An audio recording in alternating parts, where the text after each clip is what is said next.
Cyprus again. So today we have a busy agenda. First we start with Ukraine. We are talking about what more can we do to help Ukraine, also how to really make our defense industries work together. This is something that the ministers will discuss. We have different proposals on the table as well, what we can take forward. And then, of course, Strait of Hormuz. Over the night we have seen escalation again. I think the region does not need an escalation, but actually that the parties sit down to a negotiation table and agree. Of course, we are talking about our Operation Aspides. What more can we do with Operation Aspides in the region? And by the way, today also it will be the first time where the freedom of navigation sanctions will be applied on Iran. And then on the freedom of navigation or maritime security as such, we will also discuss the shadow fleet. Our Operation Irini has changed the rules of engagement and has now started to board the ships as well. Also the idea is to change the best practices, what the different countries are doing with those ships, because it's really posing a danger. And of course also the idea is to curb Russia from the funding of this war. And then finally we have the discussion of the European security strategy as well, what the ministers want to see there, how we proceed with this. But as it is a formal meeting, so things also, take more time than informal meetings. So, sometimes we don't get to all the topics in the end.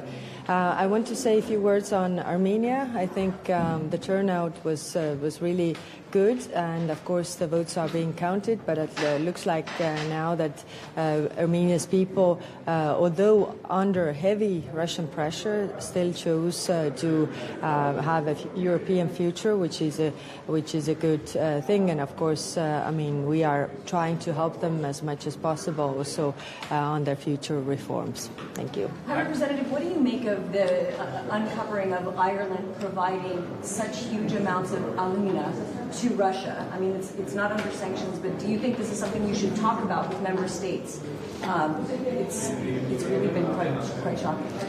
Always when we have these information coming out that one way or the other what is helping Russia, then we should also be more creative in finding ways how we can actually stop this war. Because if there's a thought that we still, some of us still benefit from trading with Russia at the same time when it is actually making it easier for them to fund this war, then this war will never stop.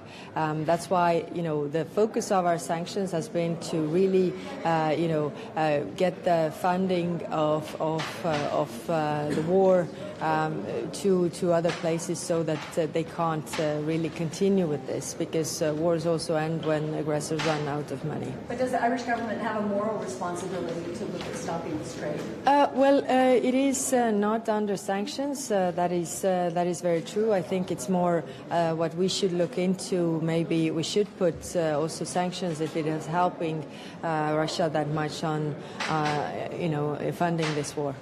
Ira, what's your take on yesterday's E3 meeting with Ukraine? Do you see negotiations anywhere near in the future, and what has Europe to do to support Ukraine?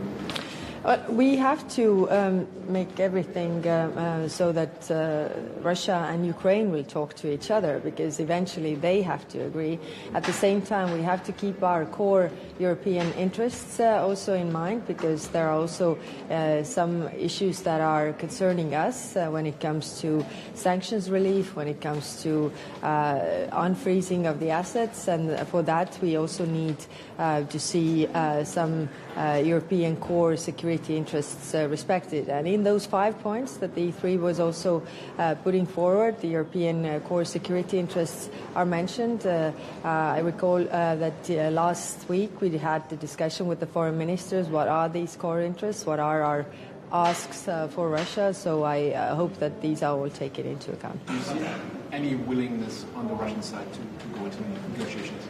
Not directly. I mean, we see the escalation of their attacks. I mean, they should first start with ceasefire and to sit down the negotiation table. But at the same time, we also see some movement inside, Russia, that they are not happy with this war continuing, and that's why we need to put more pressure on them and also increase our support for Ukraine.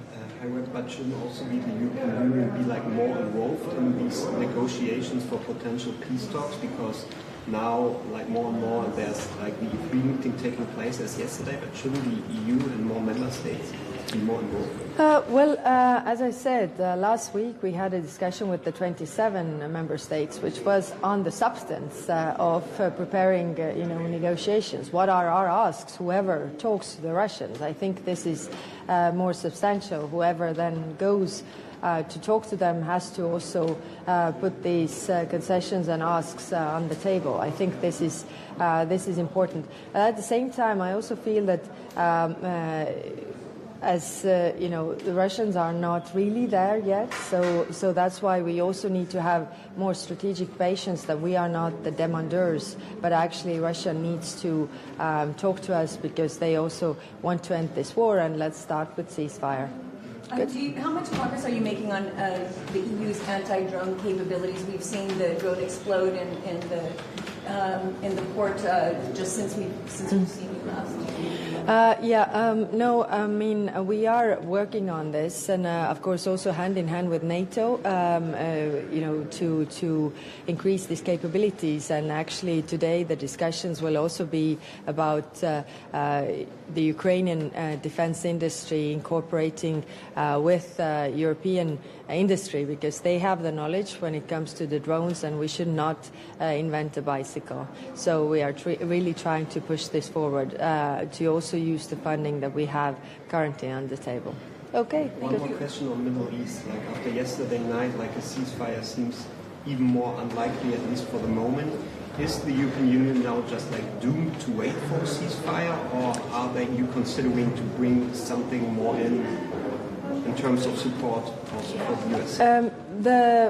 The issue is, of course, that eventually, when it comes to the Strait of Hormuz, for example, then Iran and United States need to agree. So, of course, we are saying that there has to be a diplomatic solution, and they have to sit around the table because eventually they have to agree on this.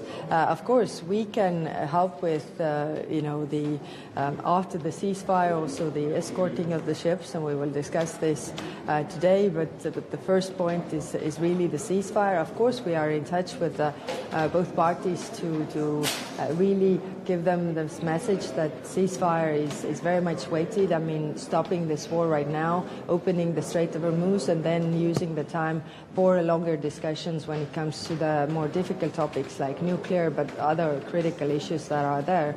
But there's only so much we can do, so we are trying to, put these messages forward, yes. Thank you.